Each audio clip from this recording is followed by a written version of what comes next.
Hello everyone. So how are you all? I hope you all will be very good and in the same good way all of you people will be studying. तो आज की इस video में मैं आपके लिए लेकर आ चुका हूँ BA second year examination 2024 economics का पेपर फर्स्ट और सेकंड मैं आपके लिए इसी वीडियो में लेकर आ चुका हूँ। तो पेपर फर्स्ट आधारित है मैक्रो इकोनॉमिक्स, उसके बाद हम चलेंगे पेपर सेकंड की ओर। तो पहले शुरू करते हैं हम लोग पेपर फर्स्ट। आप इसकी तैयारी बहुत अच्छे से करेंगे दोनों पेपर की और अपने दोस्तों को भी शेयर करेंगे, वीडियो अंत तक जरूर देखेंगे भी। तो यहाँ पे यूनिट 1 से आया हुआ क्वेश्चन यहाँ पे आप देख सकते हैं। फर्स्ट, राष्ट्रीय आय की गणना में जो समानताएं एवं कठिनाइयाँ आती हैं उनकी विवेचना आपको करनी है। ठीक है, तो यहाँ पे राष्ट्रीय आय आप लोग जानते होंगे क्या होता है। राष्ट्रीय आय की गणना में जो समस्याएं होती हैं, समस्याएं कैसे, अब राष्ट्रीय आय आपको जानना है। तो राष्ट्रीय आय में वो बहुत सारे आय को निकालना पड़ता है और निकाल के जोड़ के देखना पड़ता है। जो बहुत सारे क्षेत्रों से अलग अलग आय होता है उसको यहाँ पे देखना पड़ता है। तो वो समस्याएं आ सकती है, समस्याएं और एवं कठिनाइयाँ आती हैं, उनकी विवेचना आपको करनी है। जैसे कठिनाइयाँ भी आती हैं, मैंने बताया आपको अभी, तो उनकी विवेचना आपको यहाँ पे करनी है। ठीक है, उसी के अथवा में दिया हुआ है यहाँ पे किन्स के रोजगार सिद्धांत की आलोचनात्मक व्याख्या कीजिए। किन्स के रोजगार सिद्धांत, किन्स ने एक रोजगार सिद्धांत दिया था, तो उसकी आलोचनात्मक मतलब उसके विपक्ष में, पक्ष में नहीं, उनके विपक्ष में आपको यहाँ पे व्याख्या करनी है। ठीक है, उनके उल्टे में।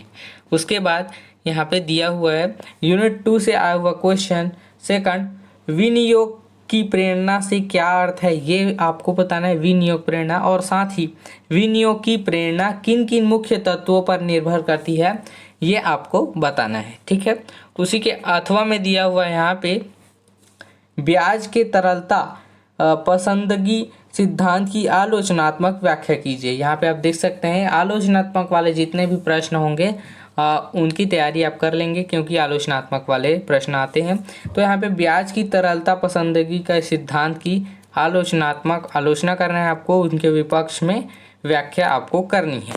उसके बाद यूनिट 3 से आया हुआ क्वेश्चन यहाँ पे 3 दिया हुआ है, व्यापार चक्र के नियंत्रित करने वाले उपायों का उल्लेख कीजिए। व्यापार चक्र आप लोग जानते होंगे, उनको नियंत्रित कौन कौन से करने के उपाय हैं ये आपको उल्लेख करना है। ठीक है, उसी के अथवा में दिया हुआ है यहाँ पे आप देख सकते हैं, यहाँ पे आप देख सकते हैं किन्स के व्यापार चक्र सिद्धांत की व्याख्या आपको यहाँ पे करनी है। फिर से वही वाला क्वेश्चन आ गया, इंपॉर्टेंट क्वेश्चन है मतलब, तो इसकी तैयारी आप कर लेंगे।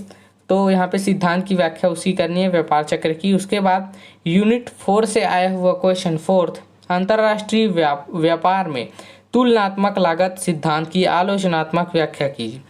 तो अंतर्राष्ट्रीय व्यापार के तुलनात्मक, ठीक है, तो तुलनात्मक में लागत सिद्धांत की आलोचनात्मक यहाँ पे उनके विपक्ष में व्याख्या आपको करनी है।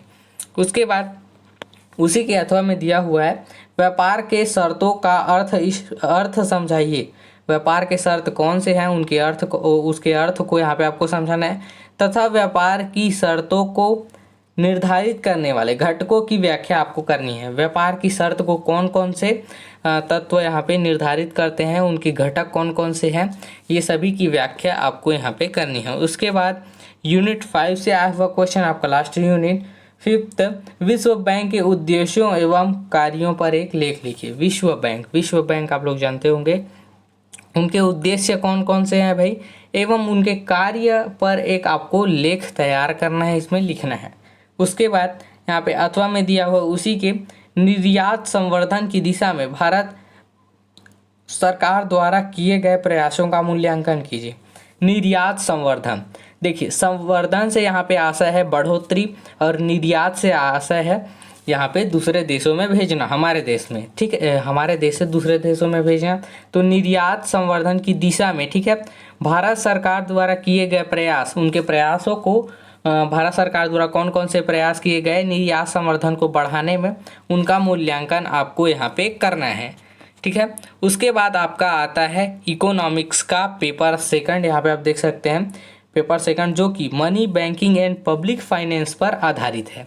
ठीक है, तो इन दोनों प्रश्न पत्र की तैयारी आप बहुत अच्छे से करेंगे। ठीक है, तो चलिए शुरू करते हैं आपका पेपर सेकंड। पेपर सेकंड में आप यहाँ पे देख सकते हैं यूनिट 1 से आया हुआ क्वेश्चन। फर्स्ट, मुद्रा वह है जो मुद्रा का कार्य करे। इस कथन की व्याख्या आपको करनी है। तो मुद्रा वह है जो मुद्रा का यहाँ पे कार्य करता है, तो इस कथन की आपको अच्छे से व्याख्या यहाँ पे कर लेनी है। उसके बाद अथवा में दिया हुआ उसी के मुद्रा स्फीति क्या है, इसके कारण को लिखना है। प्रकार एवं प्रभावों का इसका वर्णन करना है, उनके प्रकार क्या होते हैं और प्रभाव क्या होते हैं। उसके बाद यूनिट 2 से आया हुआ क्वेश्चन यहाँ पे, तो यहाँ पे सेकंड दिया हुआ है, व्यापारिक बैंक के कार्यों की विवेचना कीजिए। व्यापारिक बैंकों के क्या कार्य होते हैं और व्यापारिक बैंक लेन देन से किस तरह का काम करते हैं, इन सभी चीज़ों को आप यहाँ पे लिख सकते हैं, उनकी विवेचना आपको यहाँ पे करनी है। उसके बाद अथवा में दिया हुआ है उसी के, भारत के विशेष संदर्भ में मैट्रिक नीति की मुख्य उद्देश्यों और सीमाओं का व्याख्या यहाँ पे आपको करनी है। भारत के विशेष संदर्भ, भारत के ही संदर्भ में मैट्रिक नीति क्या होती है आपको पता होना चाहिए, साथ ही उसके मुख्य उद्देश्य के सीमाओं को यहाँ पे आपको व्याख्या करनी है। ठीक है, उसके बाद यूनिट 3 से आया हुआ क्वेश्चन, यहाँ पे 3 दिया हुआ है, सार्वजनिक और निजी वस्तुओं के बीच भेद लिखिए। देखिए, सार्वजनिक और निजी वस्तु ये आप लोग जानते होंगे, जैसे कि बस स्टेशन एक सार्वजनिक है। ठीक है, जो सभी के लिए हो उसे सार्वजनिक कहते हैं और जो खुद का हो उसे निजी कहते हैं।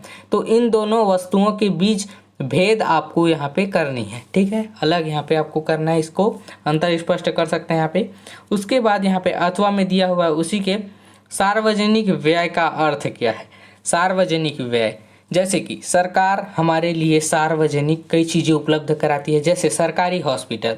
अब सरकारी हॉस्पिटल में डॉक्टर, उनके सामान, हॉस्पिटल बनाने का खर्चा, उनमें बहुत सारी चीज़ें, गाड़ी मोटर से लेकर बहुत सारी चीज़ें, दवाई वगैरह, सभी चीज़ों का व्यय सरकार करता है। तो यहाँ पे सरकारी व्यय का अर्थ यही होगा। ठीक है, उसके बाद इसके प्रमुख सिद्धांतों की व्याख्या आपको करनी है, प्रमुख सिद्धांत इसके कौन कौन से हैं।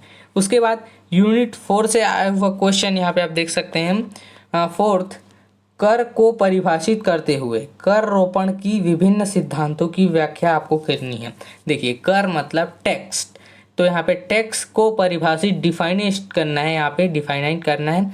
तो और कर रोपण की विभिन्न सिद्धांतों की व्याख्या आपको करनी है, जो बहुत सारे इसके सिद्धांत है उन सभी की व्याख्या आपको कर लेनी है। उसके बाद अथवा में दिया हुआ है उसी के, एक अच्छी कर प्रणाली की प्रमुख विशेषताओं का वर्णन कीजिए।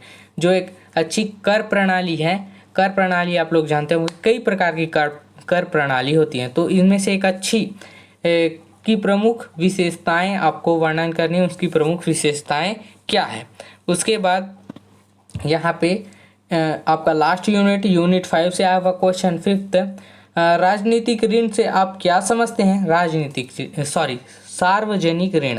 सार्वजनिक ऋण आप जानते होंगे, जो सरकार हमें लोन देती है वही तो सार्वजनिक ऋण है। तो सार्वजनिक ऋण से आप क्या समझते हैं। साथ ही सार्वजनिक ऋण के प्रभाव समझाइए, मतलब सार्वजनिक ऋण से क्या प्रभाव होते हैं।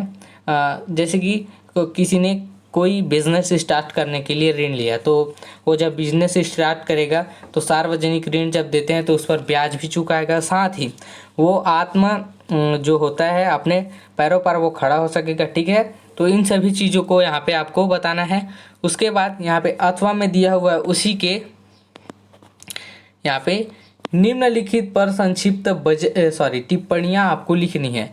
तो टिप्पणियाँ लिखने आपको आना चाहिए। तो अ दिया हुआ है शून्य बजट, तो शून्य बजट क्या होता है यह आपको बताना है। उसके बाद साथ ही ब में दिया हुआ है वित्तीय प्रशासन, तो वित्तीय प्रशासन का आपको बताना है। तो वित्तीय प्रशासन में क्या क्या होता है कि कार्यों को बता सकते हैं, कौन मंत्री है अभी वर्तमान में ये भी आप बता सकते हैं। बहुत सारी जानकारियाँ इसमें वित्तीय प्रशासन में आ जाएंगी भाई। तो ये रहा आपका यहाँ पे इकोनॉमिक्स का पेपर फर्स्ट और सेकंड बीए सेकंड ईयर का। आई होप ये पूरा वीडियो आप लोगों के लिए यूज़फुल रहा होगा, और यूज़फुल रहा तो अपने दोस्तों को भी शेयर करें। साथ ही किसी विषय की क्वेश्चन पेपर की ज़रूरत है तो प्लीज़ कमेंट करें, मैं उस पर आपके लिए वीडियो लेके ज़रूर आऊँगा। तो मिलते हैं इसी एक और यूज़फुल वीडियो के साथ में, तब तक के लिए धन्यवाद।